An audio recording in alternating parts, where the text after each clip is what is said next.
আসসালামু আলাইকুম এভরিওয়ান, আশা করি সবাই ভালোই আছেন। আজকে আপনাদেরকে দেখাবো ডাচ বাংলার ডিজিটাল সিআরএম এটিএম বুথ থেকে কিভাবে টাকা উত্তোলন করতে হয়। প্রথমে আপনার ডেবিট কার্ড বা ক্রেডিট কার্ড বা মাস্টার কার্ড এটিএম বুথে প্রবেশ করাবেন। কার্ড প্রবেশ করিয়ে কিছুক্ষণ অপেক্ষা করবেন। এরপরে এটিএম বুথের স্ক্রিনে লেখা উঠবে আপনার পিন নাম্বারটি দিন। সঠিকভাবে আপনার সেই 4 ডিজিটের গোপন নাম্বারটি দিয়ে দিবেন। এরপরে টাকা উত্তোলন বা উইথড্র বাটনে ক্লিক করে দিবেন। এরপরে টাকার পরিমাণ টাইপ করে দিবেন।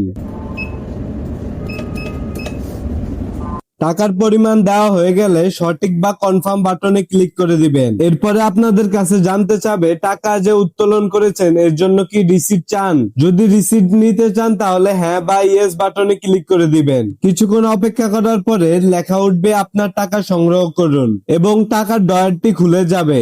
টাকা সংগ্রহ করার পরে আপনাদেরকে একটি রিসিপ্ট দিয়ে দিবে। এরপরে স্ক্রিনে শো করবে আপনি কি আর লেনদেন করতে চান, তো আপনি না বাটনে ক্লিক করে কার্ডটি বের করে নেবেন। তো গাইস, আজকের ভিডিওটা ভালো লাগে লাইক কমেন্ট শেয়ার সাবস্ক্রাইব দিয়ে আমার পাশে থাকবেন। আল্লাহ হাফেজ।